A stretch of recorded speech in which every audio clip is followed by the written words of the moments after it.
ఆదికాండము 19వ అధ్యాయం మీకోసం. దేవదూతలు అబ్రహాము నుంచి సొదొమకు వస్తారు. అక్కడ ఉన్న లోతు వారిని చూసి వారిని ఈ రాత్రికి తన ఇంట్లో విశ్రాంతి తీసుకోమని చెప్తారు. కానీ వారు ఈ రాత్రికి వారు ఒక పని చెయ్యాలని వెళ్ళాలని అడుగుతారు. కానీ లోతు బతిమాలగా సరే అంటారు.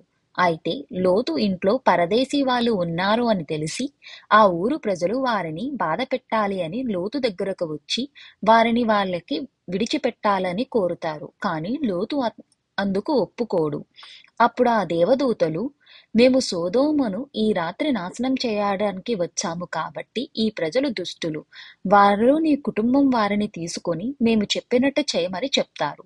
అందుకు లోతు ఒప్పుకుంటాడు. కానీ లోతు అల్లుళ్ళు దానికి ఒప్పుకోరు. అయితే లోతు అతడి భార్య అతడి ఇద్దరి కుమార్తెలను తీసుకొని యెహోవా చెప్పినట్టు సోయోరుకు వెళ్తారు. ఎందుకు అంటే యెహోవా మీరు ఇక్కడి నుంచి వెళ్ళగానే సోమోరు గోమోరు మొత్తం నాశనం చేస్తానని, కాబట్టి మీరు తిరిగి చూడకుండా వెళ్ళమని చెప్తారు. అయితే లోతు భార్య మార్గమధ్యంలో వెనక్కి తిరిగి చూస్తుంది. అందుకే అక్కడే మరణిస్తుంది. ఇప్పుడు లోతు అతని కూతురులతో సోయోరులో ఉంటారు. లోతు మొదటిగా తన అల్లుళ్లను, తర్వాత తన భార్యను కోల్పోతారు. ఎందుకు అంటే లోతు కుటుంబానికి న్యాయంగా ఉండడం అనేది తను నేర్పలేకపోతాడు. వారు ఉన్న ప్రదేశం కూడా వారు దుర్మార్గంగా ఉండేలాగా చేస్తుంది. అబ్రహాము ఆ రోజు రాత్రి అంతా లోతు కుటుంబం కోసం ప్రార్థన చేస్తూ ఉదయాన్నే బయటకు వచ్చేసరికి సొదొమ మొత్తం నాశనమై ఉంటుంది.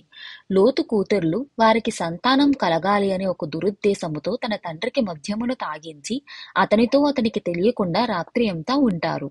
ఇలా వారి ఇద్దరికీ కుమారులు పుడతారు. లోతు న్యాయంగా ఉన్నప్పటికీ తన కుటుంబం పైన ఉన్న వ్యామోహంతో, అలాగే తనకి తెలియకుండానే మద్యం తాగడం అంటే ఒక చెడు వ్యసనం వల్ల తను తప్పు చేస్తాడు. కుటుంబ వ్యామోహం మరియు మద్యం అదే చెడు వ్యసనం వల్ల లోతు కుటుంబం మొత్తం తనకి తెలియకుండానే నాశనం అయిపోతుంది. తను న్యాయంగా ఉన్నప్పటికీ తన కుటుంబం నాశనం అనేది అయిపోతుంది.